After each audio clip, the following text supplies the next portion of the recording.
Welcome to the Credit Suisse HOLT Valuation Challenge 2018. My name is Mario Simonetti and today we're going to analyze Activision Blizzard versus Take-Two Interactive. We're going to go through the relative wealth chart, sales, margins and turns, company description, valuation, risk and momentum for these two companies. We can see the relative wealth chart on the left side of the screen and the sales, margins and turns on the right one.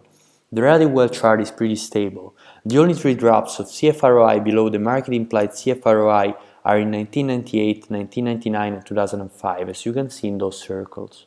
During those 3 years, the asset growth slowed down as well. As a result, Activision Blizzard performed below the S&P 500 from 1997 to 2000. Activision sales growth is pretty related to their product launches, like most of gaming companies.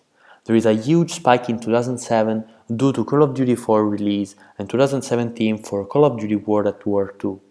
The HOLT operating margins are in a really positive uptrend, apart the ones in 2005 and 2006.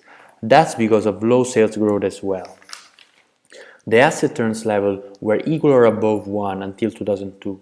The value dropped below 1 with the 2004 and 2007 exceptions. Take-Two Interactive, on the other side, is less stable than Activision. CFROI negative levels are registered all over the decade. The forecasted CFROI is below the implied CFROI as well. The asset growth and operating margins are mirroring the CFROI bad performances. The sum of those factors is shown in the relative returns to the S&P 500, which are unstable with swinging trends. A good news is the sale growth in 2013 due to GTA Vice City release, which boosted revenues that year. Downtrend for asset turns as well. We can see that Activision Blizzard market has more business segments for sales. 100% Blizzard, 37% Activision, 28% King, other 6.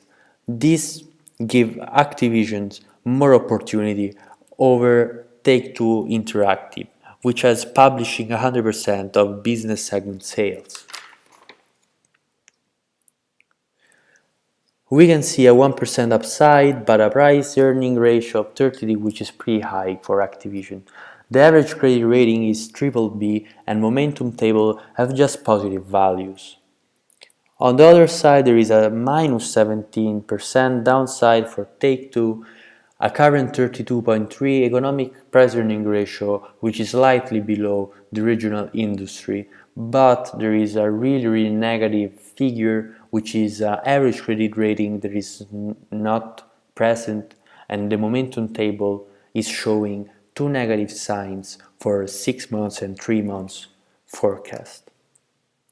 So this was the quick analysis of those two companies. My name is Mario Simonetti and I hope you enjoyed the presentation.